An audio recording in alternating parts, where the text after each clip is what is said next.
The night was quiet, but inside the grand mansion, thunder rumbled, not from the sky, but from the rage of a man who thought he had everything figured out.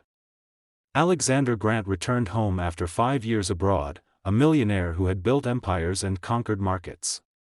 Yet behind the mansion's tall gates, the real wealth he had left behind was something far more precious. As he stepped out of his sleek black car, his eyes caught something strange in the garden. A shadow moved between the hedges, almost like someone trying to hide. "Who's there?" he barked, his deep voice cutting through the quiet. A woman froze under the moonlight. She was wearing a faded maid's uniform, dark skin glistening with sweat, hands trembling. "Mr. Grant, please, don't come closer." It was Maria, the new maid. The butler had mentioned hiring her after his mother fell ill. But now she stood defensively, almost like she was guarding something. "Explain yourself," Alexander demanded. "Why are you out here this late? What are you hiding?" Maria's eyes darted toward the small cottage behind the mansion, his mother's retreat. She stepped in front of him, body trembling but firm. "Please, sir, you shouldn't go in there. Not right now." He pushed past her, fury rising. "You don't tell me what to do in my own home." When the door swung open, the scene inside froze him. His frail mother sat in her chair by the fire, and two rough-looking men stood nearby, startled by the sudden light. One of them had a knife. Before Alexander could react, Maria rushed in. Without hesitation, she grabbed a metal rod from beside the fireplace and struck one man in the arm. The knife clattered to the floor. The second man lunged toward her, but she kicked the chair to block his path, shouting, "Run, Mrs. Grant." Eleanor screamed as Alexander leapt forward, tackling the other man to the ground. There was a struggle, shouts, the sound of fists and broken glass. Finally, the intruders fled into the night. Silence fell. Maria's arm was bleeding from a deep cut, but she didn't seem to notice. She was kneeling beside Eleanor, whispering softly, "It's all right now, Mama. You're safe." Alexander's voice softened. You called her Mama?" Maria froze. "I'm sorry, sir. I didn't mean any disrespect. She just reminds me of my own mother. I lost her 2 years ago. Your mother's been so kind to me. She treated me like family. I couldn't stand by while those men." Eleanor reached out, placing her fragile hand on Maria's.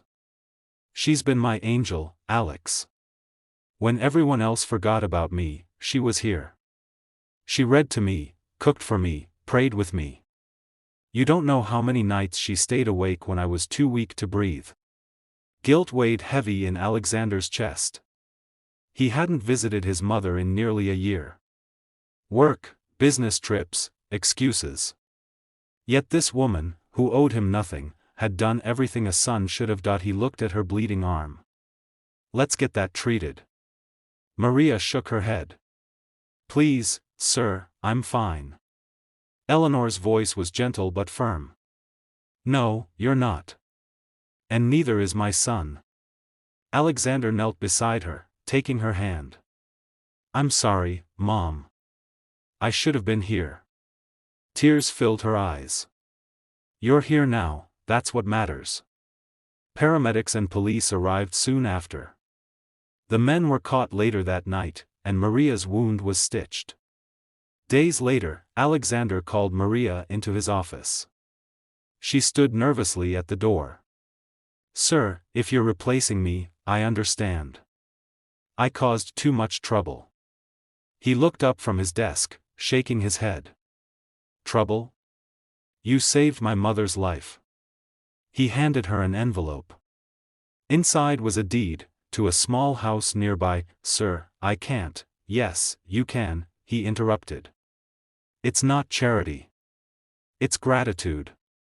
And an apology, for every time people like me looked past people like you. My mother was right. You are family." Tears filled her eyes. "Thank you, Mr. Grant. I don't know what to say." "Then don't," he said with a smile. "Just promise me one thing, stay. Not as a maid, but as my mother's companion. Someone I can trust.